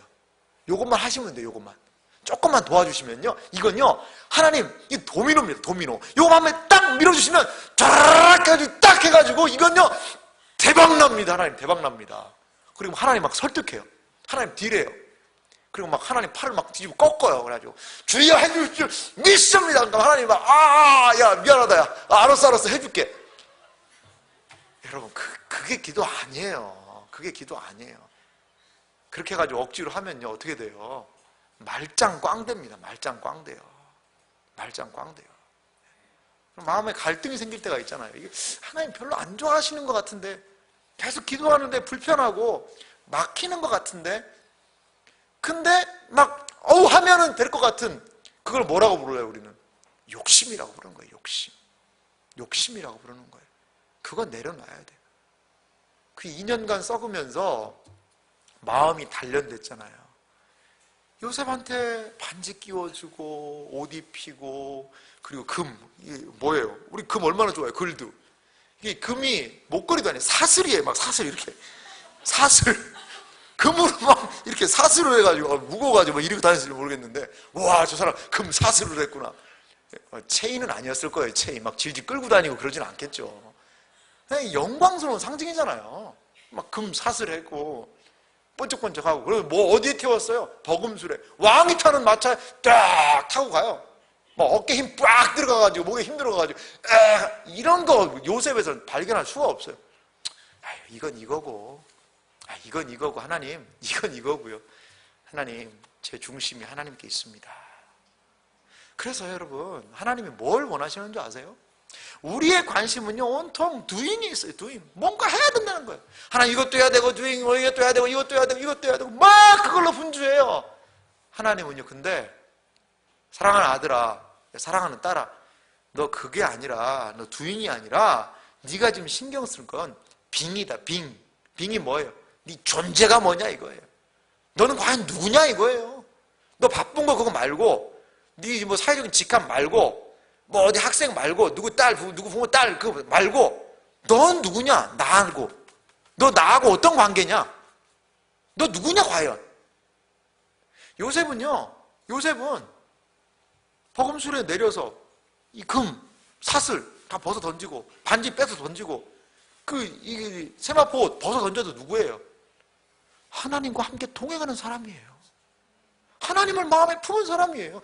그가 무엇을 일을 하느냐에 따라서 그의 존재 가치가 결정되는 사람이 아니라, 감옥에서도 여전히 하나님 기억하고, 정사리에서도 여전히 하나님 기억하고, 이제 애굽의 총리로 세워놓으니까 거기에서도 여전히 하나님을 기억하는 하나님의 사람인 거예요. 하나님의 사람인 거예요. 우리 이렇게 돼야 되지 않겠어요? 우리 이렇게 돼야 됩니다. 우리의 존재는, 여러분의 존재는 뭐예요? 하나님 앞에서 우리는 어떤 존재입니까? 하나님이 우리를 어떻게 만들고 싶어 하세요? 무엇을 요구하세요? 우리는 doing보다 being에 관심을 가져야 돼요. 그래야지만 이 세상 가운데서도 신자로서 마음을 지키고 뜻을 지키며 하나님이 기뻐하시는 일들을 감당할 수 있게 될 줄 믿습니다. 그래요. 그러면서 이제 45절 말씀 같이 한번 읽어볼까요? 마지막 말씀인데요. 같이 한번 읽어보겠습니다. 같이 읽습니다. 그가 요셉의 이름을 사브넷 바네아라 하고 또 온의 제사장 보디베라의 딸 아스낫을 그에게 주어 아내로 삼게 하니라. 요셉이 나가 애굽 온 땅을 순찰하니라. 그래요. 여기 이제 요셉을 결혼도 해요. 이제 드디어 결혼도 합니다.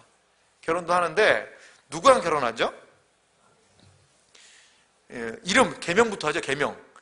사브낫 바네아. 이거는요 생명의 구원자라는 그런 의미가 있는 것으로 보통 봅니다. 정확한 의미는 모르는데 생명을 구원하는 자, 이런 의미가 이 사브낫 바네아라는 이름 속에 있어요. 그리고 누구랑 결혼을 해요? 온의 제사장 보디베라라는 사람이 있어요. 이 제사장이죠.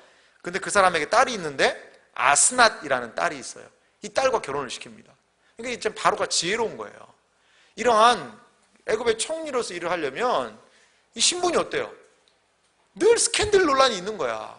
애굽 총리로 있는 요셉이 총리로 왔다는데 총리의 과거를 사람 막 들추는 거죠. 강간 미수범이었다더라, 뭐 노예였다더라, 막 그러면서 계속해서 그 신문에서 언론에서 떠들어놓는다고 보여요. 그럼 일이 안 되는 거예요. 그러니까 누구랑 결혼시켰어요?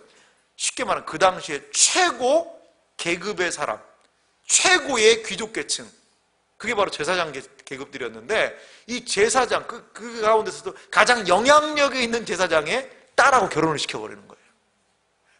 그래서 아마 자기 장인이 많은 모르게 도와줬을 것도 같아요.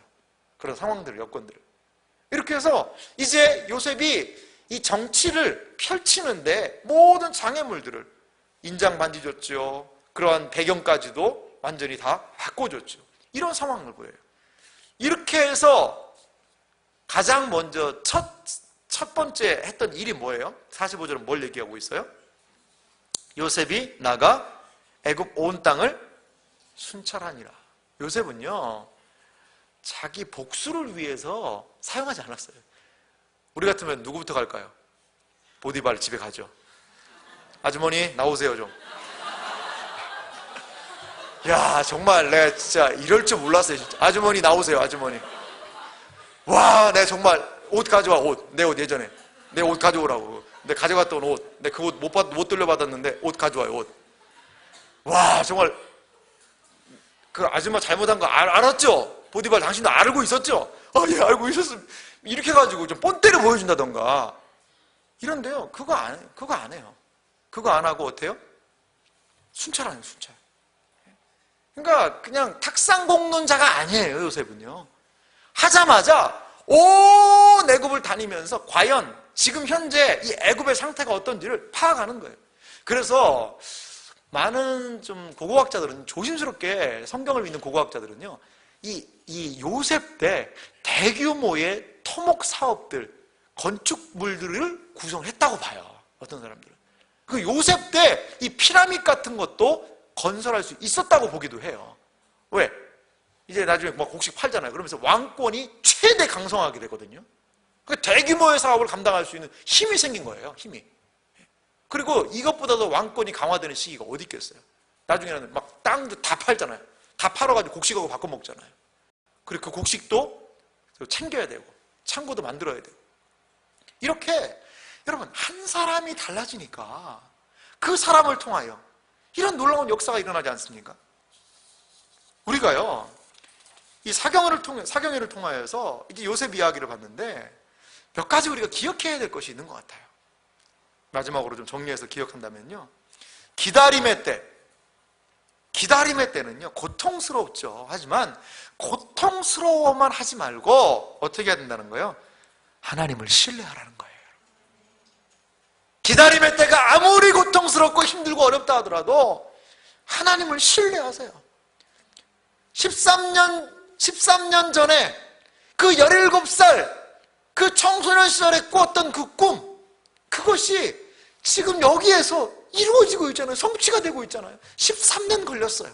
그것도 평탄하게 있다가 아니라 죽을 고생을 했어요. 총으로 팔려가고 2번의 구덩이에 빠지는 그런 일들도 있고, 누명 써가지고 그 감옥에서 여차하면 그냥 목이 날아가고 사형 집행돼 버릴 수밖에 없는 그런 상황, 그러한 어려운 상황을 13년을 기다렸다고요. 술 맡은 관원 장관, 이 사람만 잘 되면 나는 어떻게든 잘 될 수 있을 거라고 생각했는데 그로부터 2년 지났잖아요. 하지만 그 모든 것은 하나님의 절묘한 타이밍 속에 있었다는 거예요. 요셉이 교만하지 않고 하나님을 신뢰하고 의지하고, 그리고 그 요셉의 모든 상황을 받아들이고 그가 일할 수 있는 그 상황, 하나님의 타이밍, in his time, 하나님의 그 시간의 때에 하나님의 역사가 이루어지잖아요. 그렇기 때문에 여러분, 지금 있는 이 상황을 기억하며 우리는 좌절하거나 슬퍼하거나 분노하거나 억울해하지 마세요. 기다리세요. 그 하나님의 때에 하나님이 일하실 것을. 복수가 우리 게 아니에요. 조금만 힘 있으면, 나 해코지했던 사람들 요새 그렇게 안 하잖아요. 복수는 나의 것 아니에요. 잘못된 말이에요. 원수 갚는 것은 누구에게 있어요? 하나님께 있어요. 보디발 하나님께 맡겨야죠. 술 맡은 관원장 하나님께 맡겨야죠. 형들은요 하나님께 맡겨야 되는 거예요. 내가 할 수 없는 일이에요. 내가 할 수 있는 일은 뭐예요? 날마다 순종하며 감사하며 주 따라가는 것. 어떻게? 온 맘 다해. 이게 바로 환난과 어려움을 걷는 우리들의 모습이라는 것이죠. 예수님은 우리에게 어떤 약속을 하셨어요? 공중에 나는 새를 봐라, 들의 백합화를 봐라. 길쌈도 아니하고 수고도 아니하되 너희 천부께서 먹이시나니 너희는 이것들보다 중하지 아니하냐 라고 예수님 마지막에 뭐라고 얘기하는지 아세요? 믿음이 작은 자들아.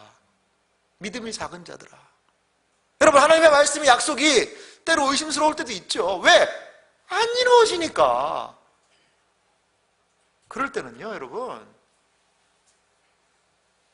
가끔 가다가 어디를 가봐야 되는지 아세요?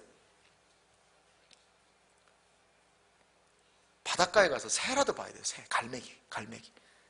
이게 무슨 말이냐? 예수님 뭐라고 약속하셨어요? 공중의 새를 봐라. 공중의 새를 어떻게 한다는 거예요? 먹이신다는 거예요. 누가? 하나님께서. 그런데 하물며 니들은 안 먹이겠냐? 너희일까 보냐? 야, 새도 먹이는데, 아니 새도 하나님이 먹이시는데 니들 안 먹이겠냐? 말이 안 되지 않냐? 이 말씀 하시는 거예요. 예수님이 새를 보면서 얘기하시는 거예요. 새를 보면서. 그게 새를 위한 말씀이에요? 아, 새들아, 니들 하나님 먹이시니까 염려하지 말아라. 야, 갈매기, 너 왜 이렇게 걱정이 많아? 너 굶어 죽을까 봐 걱정한다며 요새? 걱정하지 마. 이게 아니라는 거예요. 새를 위한 말씀이에요? 우리를 위한 말씀이라는 거예요. 만약에요, 온 지구상에 있는 갈매기 못 보면요, 좀 자매들 싫어하지만 우리 지동시장에 날아다니는 비둘기, 때로 날아다니는, 때로 막 확 날아다니면 막 사람 막 피하고 다니고 난리예요. 비둘기라도 봐요. 그럼 비둘기한테 물어봐. 비둘기야, 너 누가 먹여주냐? 갈매기야, 넌 누가 먹여주냐? 그럼 갈매기가 날면서 그럴 거예요. 하나님이 먹이신다. 나 안 굶어 죽는다. 만약에요, 온 지구상에 있는 모든 새가 굶어 죽었다. 얼어 죽든가 굶어 죽든가 뭐 총으로 쏴 죽였든가 농약을 뿌렸든가 온 지구상에 있는 모든 새가 다 사라지면 우리 이 하나님이, 예수님이 말씀하신 약속 의심해도 좋습니다. 공중에 나는 새를 보라. 주님, 볼 새가 없는데요? 다 굶어 죽었다는데요? 저도 굶어 죽을 것 같은데요? 그럴 수도 있겠구나. 하지만요, 예수님이 오실 때까지 새들은 이 예수님의 말씀에 증인이 되어서 날고 있을 거예요.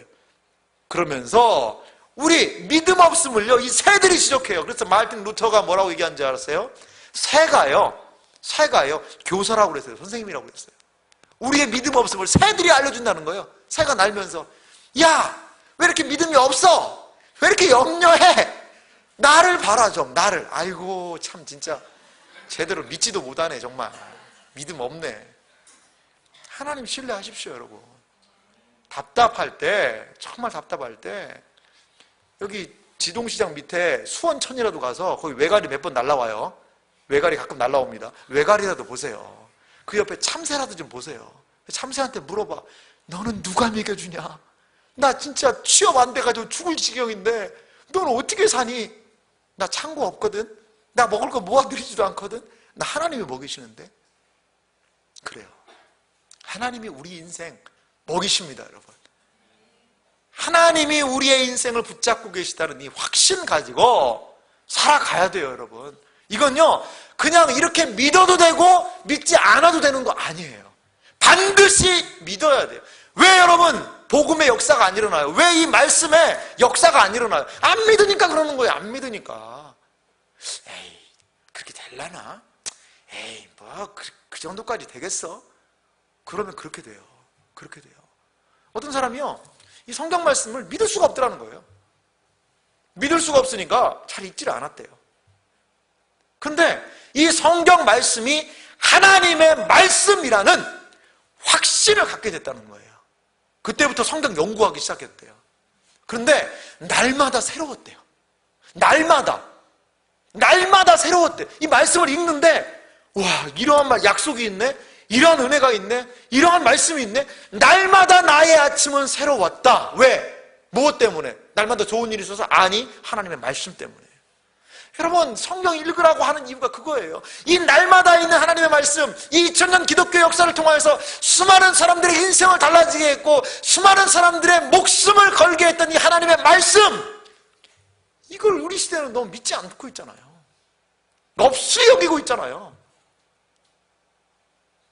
그래서 예수님 말씀하셨잖아요. 말세에 믿음을 보겠느냐? 이 하나님의 말씀 믿는 사람이 없어요. 왜? 안 이루어질 것 같으니까. 여러분, 다른 무엇보다도요, 우리 경험 믿어봤잖아요. 여러분 실력, 물론 여기 실력 있는 사람들 꽤 많이 있어요. 여러분 실력 얼마나 믿을 수 있어요? 어느 정도의 스펙 쌓아야 돼요? 여러분 실력 어느 정도 쌓아야 돼요? 여러분 직장에 있는 게 참 기적이라는 생각 가끔 들 때 있죠. 와, 내가 이런 직장을 다니고 있다니 진짜 기적이다.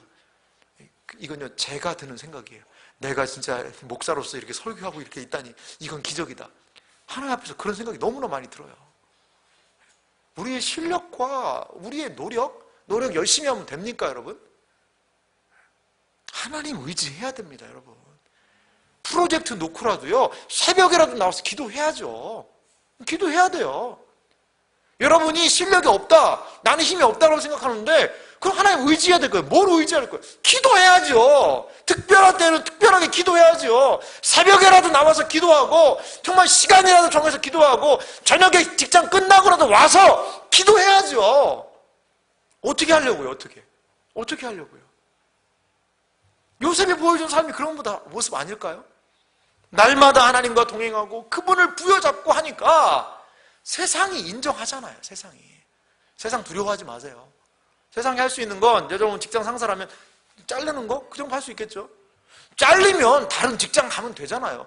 다른 직장 어떻게 가요? 하나님이 하시든가 그럼 되잖아요. 어떻게 해요? 새를 봐요 가서. 그러면 새한테 물어보는 거야. 나 직장 잘렸는데 어떡해? 그럼 새는 염려 말라니까. 새라도 봐요. 새라도. 그러면서 마태복음 6장 말씀 오늘 집에 가서 읽어봐요. 25절부터. 시간 없어서 오늘 못 읽네. 정말 읽고 싶은데. 마태복음 6장 읽으면서 읽어봐요. 예수님이 설득하시잖아. 제발 좀 나 좀 믿어라. 그래서 예수님 들의 백합화 얘기도 해요. 들의 백합화. 만약에 팔달산에 있는, 만약에요, 여러분 화분 길러본 사람들이 지금 화분 기르는 게 쉽습니까? 어떤 사람들은 집에 가보면요, 화분이요, 거의 식물의 무덤이에요. 식물의 무덤. 베란다에 가봤더니 그냥 죽은 식물이 그냥 드라이 플라워 같이 쫙 다 있어요. 어디서 좀 치우지. 정말 제가 제가 어느 집에 우리 지체들 집 갔다는 거 아니에요. 예전에 한번 신방을 갔는데 제가 깜짝 놀랐어요. 갔더니 정말 식물이 한 10개가 화분이 다 죽어 있더라고, 이렇게. 그래서 그 드라이 플라워를 좋아하시는구나. 근데 여러분 생각해 보세요. 팔달산이요, 다른 것도 말고 팔달산 요거 하나만 수원제일교회 청년들이 맡아가지고 물 주고 관리하라고 여러분 주면 어떻게 될까요, 여러분? 그 꼭대기에 그 서장대까지 누가 올라가야 될까? 우리 힘 좋은 형제들이 올라가야 되겠죠. 물 지고 막 만호 형제 막 물지게 지고선 올라가가지고 막 소나무에 물 지고. 그래서 우리가 물 안 주면 소나무 다 죽는다. 가능하겠습니까, 여러분? 불가능한 거예요. 하나님이 하시잖아요. 식물 하나. 그러니까 예수님 뭐라고? 들의 백합화가 어떻게 자라는가 좀 봐라. 길쌈도 않고 수고도 안 해야 돼. 솔로몬의 모든 영광으로도 이 꽃 하나만 갖지 못했거든? 그럼 넌 왜 의심하냐? 너 왜 염려하냐? 직장 잘렸어? 기도해. 기다려. 내가 알아서 하는데 너 왜 염려하냐? 취업 잘 안 돼? 계속 알바만 해? 기다려. 나에 대한 믿음을 좀 끝까지 가져. 하나님의 때가 분명히 있어요, 여러분. 하나님의 정말 정확한 그 타이밍이 있다는 거예요. 그래서 우리의 인생은 신뢰의 문제고 우리의 인생은 믿음의 싸움인 거예요, 여러분. 이게 궁극적이에요. 이게 바로 요셉이 바로의 꿈을 전체적으로 보는 안목이듯이 여러분 인생을요, 직장 취업하고 취업 못하는 걸로 본다던가 결혼하고 못하는 걸로 본다던가 얽혀있는 이것들로 보는 게 아니라 이건 지엽적인 거예요. 인생을요 크게 봐야 돼요. 무엇으로? 아하, 이건 믿음의 싸움이구나. 아하, 내가 하나님 앞에 어떻게 믿음으로 반응하냐에 따라서 나의 인생이 달려있는 것이구나. 아하, 그럼 내가 잡아야 되는 줄은 직장의 줄, 결혼의 줄, 취업의 줄, 이 성공의 줄, 이 줄이 아니라 이건 다 썩은 동아줄이고 내가 잡아야 되는 줄은 하나님과 함께하는 것, 하나님과 임마누엘 하나님과의 교통을 끊이지 않는 것, 그분에 대한 믿음과 신뢰를 더욱더 분명하게 하는 것, 이것이 내 인생에 있어서의 가장 중요한 키포인트구나. 그게 보이기 시작한다는 거예요.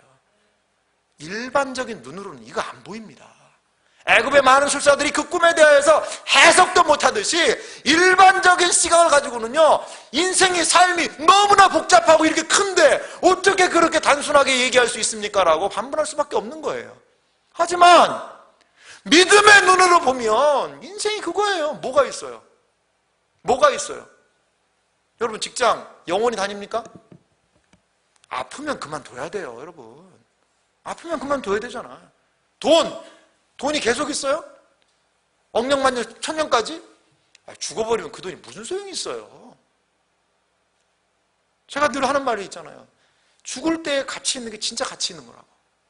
죽음 옆에서 항상 가치 있는 게 진짜 가치 있는 거라고. 건강이고 관계고 다 끊어지는 날이 오잖아요. 이렇게 우리에게도 이 요셉이 요셉의 기사를 통하여서 하나님께서 우리에게 주신 안목을 우리는 기억해야 된다는 것이죠. 마지막으로 생각할 게 있어요. 하나님은 어떤 분이세요? 현수막에 있죠? 한번 읽어봅시다. 여러분 신뢰하십니까? 이거 정말 중심으로 믿으십니까? 그렇다면 여러분들은 하나님이 인도하시는 길에 올라타신 거예요. 올라타신 거예요. 여러분 우리의 인생에 이거에 대한 믿음이요 정말 필요합니다. 정말 필요해요. 성경 한 군데를 좀 찾아볼게요. 이 말씀은 좀 시간이 됐지만 이사야 말씀 보겠습니다. 이사야 55장 8절과 9절 말씀인데요, 이사야서에서도 이런 말씀을 하고 있어요. 이사야 55장 8절과 9절, 저와 같은 성경 구약성경 1035쪽입니다. 이사야 55장 8절과 9절 말씀 같이 읽도록 하겠습니다. 읽습니다. 이는 내 생각이 너희의 생각과 다르며 내 길은 너희의 길과 다름이라. 여호와의 말씀이니라. 이는 하늘이 땅보다 높음같이 내 길은 너희의 길보다 높으며 내 생각은 너희의 생각보다 높음이니라. 할렐루야. 그렇습니다. 하나님의 생각에 우리가 관심을 가져야 돼요. 하나님의 생각에 우리의 생각을 맞춰야 돼요. 그럴 때에 우리는 이 세상의 길이 아니라 높은 길, 하나님이 원하시는 그 길, 하나님의 생각대로 나아가는 그 길, 내 길은 너희의 길보다 높으며 그 하나님의 길을 우리에게 보여주실 줄 믿습니다. 내 길을 여호와께 맡기라. 그리하면 그가 이루시고 내 의를 공의의 정의의 빛같이 하시리로다. 시편 37편을 통하여서 우리에게 말씀하고 있지 않습니까? 이러한 주님에 대한 온전한 믿음이 우리 가운데 있기를 간절히 소망합니다. 그러할 때에 세상을 바라보는 눈, 그리고 나를 바라보는 눈, 나의 상황을, 현실을 바라보는 눈이 온전히 달라지게 될 줄 믿습니다. 이러한 요셉에게 임하셨던 하나님의 놀라운 은혜, 하나님의 놀라운 뜻, 이것이 우리 안에 성취되시기를 주님의 이름으로 축원합니다. 기도하겠습니다. 우리가 시간